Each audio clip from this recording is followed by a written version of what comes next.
Thank you. Mr. Lamborn for 5 minutes. Thank you, Mr. Chairman. In the interim Inspector General's report, I want to ask you about a couple of things. First of all, on page 3 and 4 of the executive summary, there's this statement.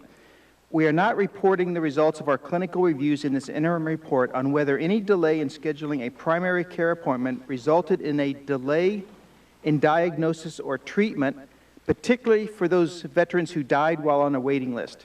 The assessments needed to draw any conclusions require analysis of VA and non-VA medical records, death certificates, and autopsy results.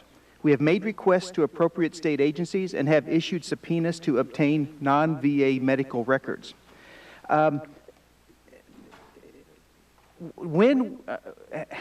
many subpoenas do you know that has the IG's office issued to non-VA agencies concerning deaths of people on a waiting list? I don't know, Congressman. Okay. Do you happen to know, have they contacted the VA about VA medical records, death certificates, or autopsies? I am sure they have. Do you know the specifics? I don't know the specifics. But they are carrying out that part of the investigation? Congressman, to the best of my knowledge, the IG is taking this very seriously. Okay. And making an honest attempt to understand the deaths and to determine whether or not they were related to the delay or not. I think that's a critical question. Absolutely. We need to understand, and I think it's such a critical question that they're doing this very carefully. They want to be right the first time. Absolutely. We all want that. When will they be done? I don't know. Okay. Let me change subjects because my time is limited and ask about recommendation number 3 in the report. Tell me if you agree with it. It says we recommend the VA Secretary initiate a nationwide review of veterans on wait list to ensure that veterans are seen in an appropriate time given their clinical condition. I agree with it, and it has been implemented. Okay.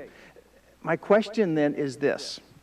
Let's say Fort Collins, for the sake of example. You contact them and say, how many people are on your waiting list? And they have a secret waiting list. How can you rely on their answer? Congressman, I think, number one, we have the assistance of the IG to help us to assure that we are establishing integrity in our system. Secondly, I think that we are looking very carefully. We are encouraging employees to anonymously report and to identify where they think there have been secret wait lists or where they have been told to do things that are not part of our policy. The procedure you said you would use for the 1,700 in Phoenix to get them immediate treatment, especially if they've gone on too long without getting it, using fee basis, as myself and others have asked you about, will that be used elsewhere in the country, or is that exclusive to Phoenix? No, sir. It is not exclusive to Phoenix. If the facilities cannot provide timely care to patients on the wait list, we will be using fee basis to provide that care. I'm really glad to hear that because I have almost 100,000 veterans in my district in Colorado Springs, and we're getting a lot of concerned phone calls, as you can imagine. So I would urge you, especially because the projection is $450 million, almost $500 million is going to be turned back from the VA or rolled over till next year. Let's use that money. Let's consider this a disaster relief for veterans. Congressman, we have to reestablish credibility in VA. This is critical. We take this very seriously. No veteran should be harmed because of delay in care. We need to resolve this problem. We have a good health care system. We have to assure that veterans have access to that good health care system. And when will this nationwide review be done? I believe it's going to be completed in the next week or so. There was a new round.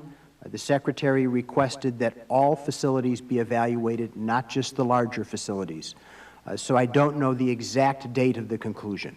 Well, I agree with the intention behind that, but I still have the concern, can we rely on their self-reporting to you when some of these people are hiding information? Will they be upfront with you? I think, Congressman, that it is not only our audit. I think we have the IG assisting us. I think we have the resources to identify where there are vulnerabilities in our system. We have to do that. We have to restore the credibility. Absolutely. Thank you, and Mr. Chairman, I yield back. Thank you. Ms. Brown, you're recognized for